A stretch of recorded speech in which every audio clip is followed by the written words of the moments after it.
Crypto tax की वजह से इंडिया में पूरी क्रिप्टो इंडस्ट्री की बैंड बजी हुई है, चाहे वो क्रिप्टो इन्वेस्टर्स हो या फिर क्रिप्टो एक्सचेंजेस। किसी को कुछ समझ नहीं आ रहा है कि क्या चल रहा है और आगे क्या होने वाला है, इसका भी कुछ नहीं पता। और गवर्नमेंट इसको लेकर आगे क्या प्लान कर रही है, नोबडी नोस।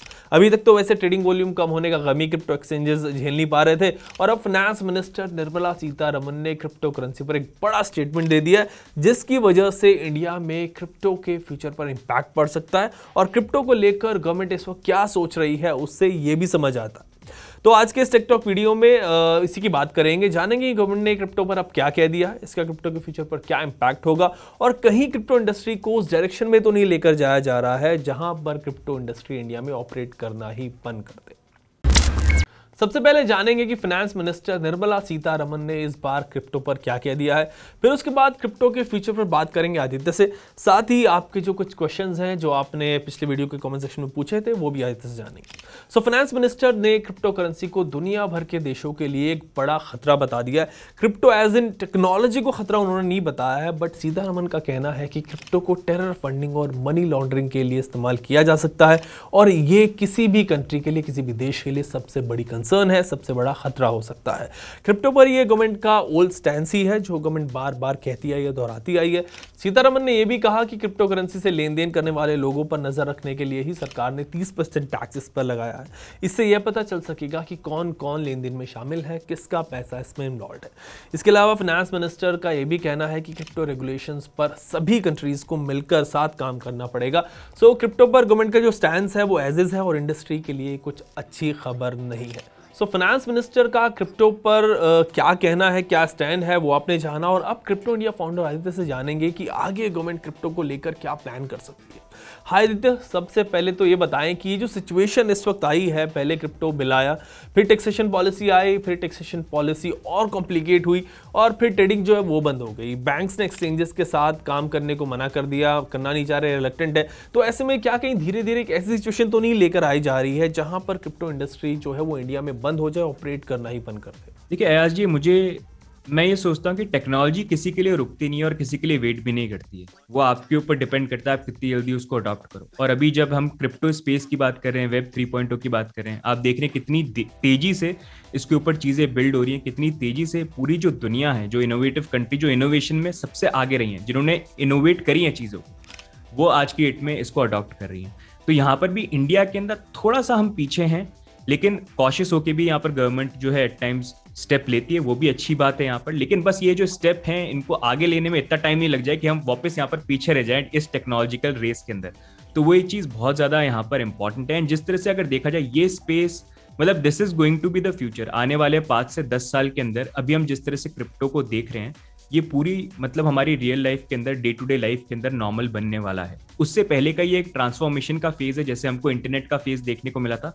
स्टार्टिंग में लोग उस टाइम पे भी कंफर्टेबल नहीं थे। नई टेक्नोलॉजी आते हैं तो सबसे पहले हम डर जाते हैं कि ये नई चीज क्या है। चेंज से हर कोई डरता है। तो वही चीज जो हमको यहाँ पर क्रिप्टो के साथ देखने को मिल रही है, वही चीज हमको तब देखने को मिली थी जब इंटरनेट आया था, कि इंटरनेट बहुत इलेक्ट्रिसिटी कंज्यूम करता है, लोगों की जॉब चली जाएगी, लोगों की नौकरी नहीं आएगी।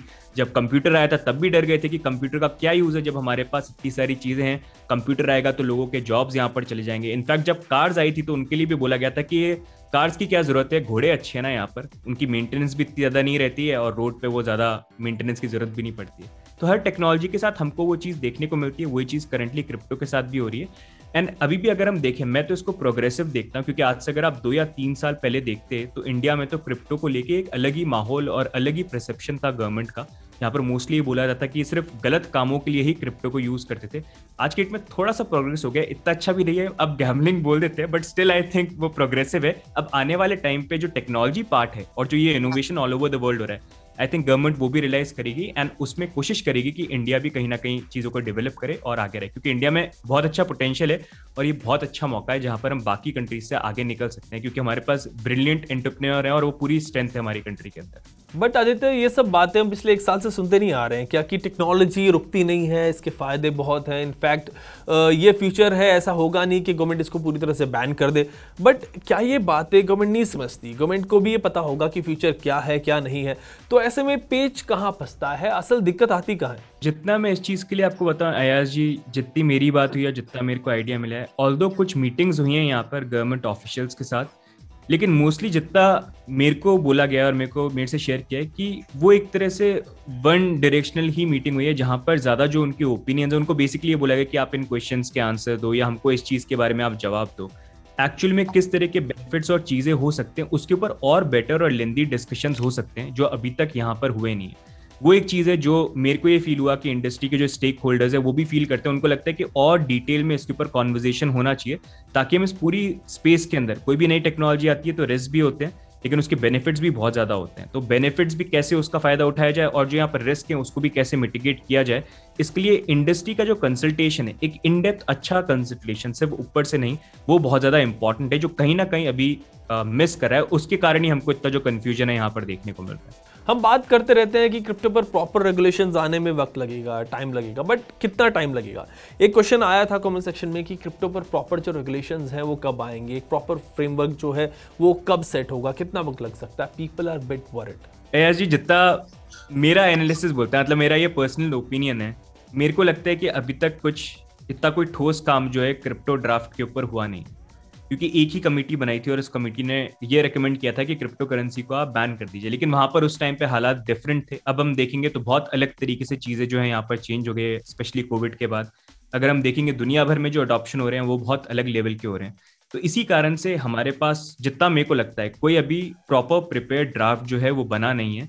एंड वो शायद आके स्टैंडिंग कमेटी के भी कुछ मेंबर्स थे जिन्होंने बोला कि हमको भी बोला जा रहा है कि ड्राफ्ट आएगा, लेकिन अभी तक हमारे पास भी ड्राफ्ट नहीं आया, हमने भी देखा नहीं। तो उससे एक बहुत अच्छा आइडिया मिलता है कि एक्चुअली में ड्राफ्ट बना नहीं है, शायद अब उसके ऊपर काम होना चालू होगा, या फिर गवर्नमेंट मोस्टली ये वेट कर रही है कि G20 नेशंस के अंदर FATF कुछ गाइडलाइंस और वो रेगुलेशंस बना रहे हैं, जिसके अंदर इंडिया भी G20 नेशंस का पार्ट है, जिसको सारी कंट्रीज एक तरह से फॉलो कर सकती हैं। तो या तो गवर्नमेंट इसलिए वेट करे कि बाकी कंट्रीज किस तरह से यहाँ पर रेगुलेशंस करती है, G20 क्या रिकमेंड करते हैं, उसको इंप्लीमेंट करें, या फिर अगर काम हो रहा है तो मे बी शायद अब चालू हुआ होगा, जो इस साल के एंड तक या अगले साल की स्टार्टिंग तक मे बी हमको देखने को मिले। जो क्वेश्चंस पिछले कुछ वीडियो कमेंट सेक्शन में आ रहे हैं उनको अगर मैं समराइज करूं आपके लिए, तो व्यूअर्स यही पूछ रहे हैं कि ये जो लॉस है उनका वो कब तक झेलते रहेंगे? पहले ये होता था कि अगर किसी ने कोई कॉइन ऊपर बाय किया है और बाद में वो 20 से 30% नीचे आ गया, तो ऐसे में लोग ट्रेडिंग करके उसे एवरेज आउट करते थे, पैसा वहाँ से निकालते रहते थे डेली।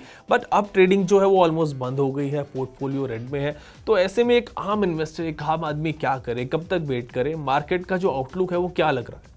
यही एक बहुत बड़ी समस्या है अभी जो यहाँ पर प्रॉब्लम आ रही है। इनफैक्ट जैसे आपने दिया एग्जांपल, बहुत अच्छा ही एग्जांपल ये भी दिया, जैसे अगर हम देखेंगे, मैं जैसे काफ़ी देख रहा था जो व्यूअर्स हैं और जो फॉलो करते हैं उन लोगों के कमेंट्स भी, बहुत सारे ऐसे लोग हैं, जैसे एक परसेप्शन ये बना हुआ है कि क्रिप्टो में सिर्फ वही लोग निवेश करते हैं जो बहुत अमीर हैं।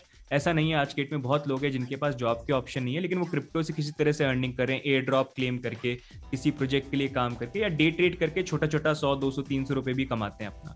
अब ऐसा इंसान जिसका साल के अंदर जो उसकी आमदनी है वो 20, 30, 40 या 50 हज़ार रुपये है, बेयरली वो प्रॉपर तरीके से 2 टाइम का खाना जो है अफोर्ड कर पाता है, उससे आप कैसे एक्सपेक्ट करोगे कि वो यहाँ पर आपको फ्लैट 30% टैक्स जो है वो आपको पे करेगा? उसको पहली बात तो समझ ही नहीं होगी उस चीज़ को। दूसरी चीज़, अगर उसको फाइल भी करना है तो उसको समझ में नहीं आएगा मैं कैसे करूँ, और CA को हायर करने के लिए वो वैसे ही अफोर्ड नहीं कर सकता।